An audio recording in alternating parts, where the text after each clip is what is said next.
1 महीना बीत गया था। पीहू के डर ने गांव के लोगों को पागल कर दिया था।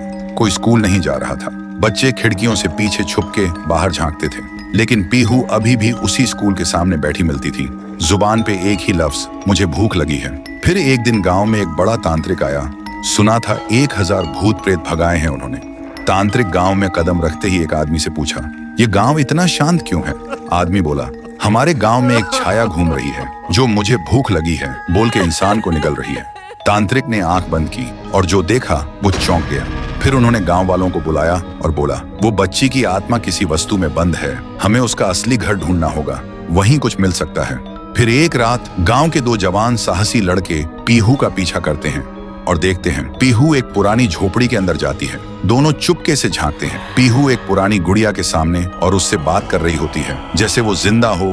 दोनों देखकर चौंक जाते हैं। फिर अगली सुबह वही 2 लड़के झोपड़ी में जाकर वो डॉल उठाते हैं और ले जाते हैं तांत्रिक के पास। तांत्रिक डॉल को देखकर चिल्लाता है, यही है, इसी में बंद है वो बच्ची की आत्मा, इसे आग में जलाना होगा तभी सब खत्म होगा। फिर रात में तांत्रिक गुड़िया को आग में डाल के हवन करता है, जोर जोर से मंत्र जप करता है। तभी एक भयानक चीख गूंजती है, मैं भूखी हूँ, और अचानक वो डॉल हवा में उड़ जाती है और सबके सामने उस डॉल से निकलती है पीहू।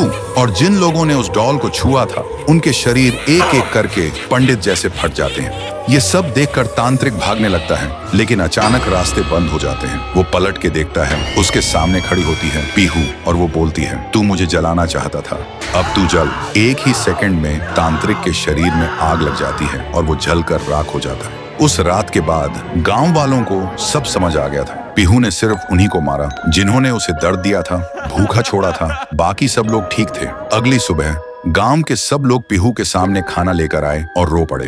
बोले, हमें माफ कर दो, हमने तुम्हें भूत नहीं समझा, लेकिन तुम तो देवी हो जो सिर्फ भूखी थी। पीहू ने एक मुस्कान के साथ थाली में से एक निवाला उठाया और जैसे ही उसने वो खाया, उसका रूप हल्की रोशनी में बदलने लगा। फिर वो हवा में मिल गई। उस दिन के बाद पीहू कभी नहीं दिखी। तब से वो गांव वापस वैसे ही हो गया, शांत, प्यारा और खुशी से भरा। तो दोस्तों, अगर कभी कोई भूखा बच्चा दिखे तो उसे भिखारी समझ के नजरअंदाज मत करना।